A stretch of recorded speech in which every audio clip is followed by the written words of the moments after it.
Arizona. Well, all you wannabe mechanics, listen up, because after the break, Mark Salem is here to talk about why it's not a good idea to remove a bad part from your car to get it tested. He's got another suggestion instead.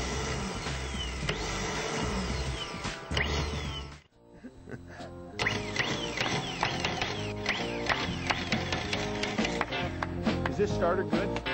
Looks good to me. All right, Mark Salem making noise and music out here with car parts. Car parts Mark, galore. apparently sponsored by Mobile One, brought to you by 3TV. How you doing? Only clean shirt I had today. Is that good starter? Well, let me ask you a question. Do you take the part out of the car and do you take it down to the auto parts store and have it tested? Is that a good idea? I'm guessing not. It isn't. You test it where it lives, and I'm going to show you why. All right. This alternator, guy takes it off, takes it down to the auto parts store. They say it's fine, or that it's bad. They say it's bad. Yeah. They replace it.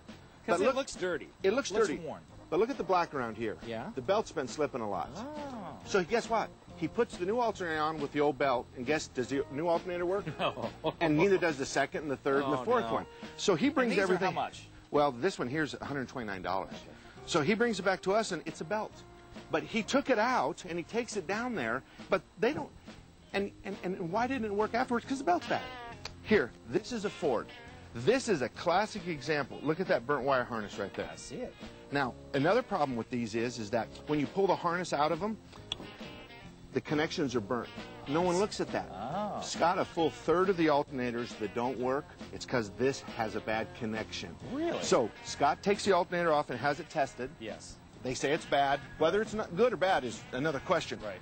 Then Scott replugs in the alternator. Oh, and it doesn't work. Or it does work, and you go, I got it, doggone it. Yeah. But it ain't going to last for But long. on my way to San Diego this summer, my car dies in the middle of I-8. You're exactly right. Okay. Fuel pump, okay? Now, I'm going to test the fuel pump out of the car. This is so silly. Listen, listen to this. Oh, I got to do it straight. No, that's not how you did it. Okay. So the engine pushes this down. Yeah. We suck fuel in and push fuel out. Test it where it lives, okay? You know how much it costs to have your battery, your alternator, your regulator, your starter tested at most shops? Less than 50 bucks. Really? Less than $50. Saves you lots of money. This starter, I've got it hooked up. You take it to the auto parts store and they go, it works. You hook it back up and it doesn't. Take a look at this. You see the black marks on the back of that cable? Yeah. This cable was loose on this starter. Oh. He came in and he said, replace the starter. So the technician reaches down there and he sees sparks. Now, I don't know if I can duplicate this. I'm sure going to try. But if you look at this, Scott, see the sparks? I saw it. A bad connection. So it's not the starter. I actually got this as a junk starter, but the cable is the real one. Right. And it was a bad connection. So you just replace the cable. So with a battery box, a little bit of ingenuity, you can do this, but as far as whether it's the truth or not, it ain't happening. You know, Mark Salem, if most people would just listen to you, well, the world would be a nicer, easier, friendlier place. And I have one other card tip for you. What's that? Fuel economy is on everybody's mind. Right. Scott, I want you to pretend this is 20% better fuel economy. Guaranteed 20%. I want you to drive as if you don't have any brakes. Saturday night at Manzi or just on the street? On the street. Okay. Drive, and Saturday night at Manzi. Okay.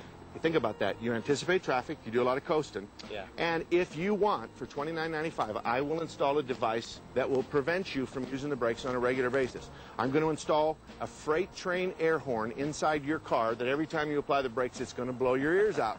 And the fact of the matter is if you don't use your brakes, you'll get, air up your tires, use the right oil, roll your windows up.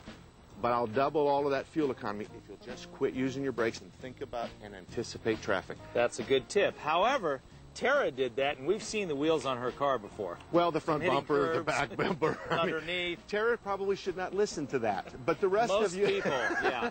That means when you see a car or a curb, slow down and stop for that. But otherwise. Oh. And count the times you use the brakes on the way to work and then try to beat that record every single day. Tara's one of those, you know, her feet are kind of big, so she can't get them out of the way. So Right. one foot's on the brake, one's on the gas. That's not a good deal. You know what's sad? I bought a Belgian draft horse the other day, and his feet are 10.5 inches About wide. the same size. And my wife said, must be related to Tara. Oh, ow. Sorry, That is- Tara. We're just. You go. We love They're you. not we that love bad. you. We're just Look. going spite on. of the Oh, fact she's that dirty. you It have- doesn't really matter. we Bye, love you Back guys. to you.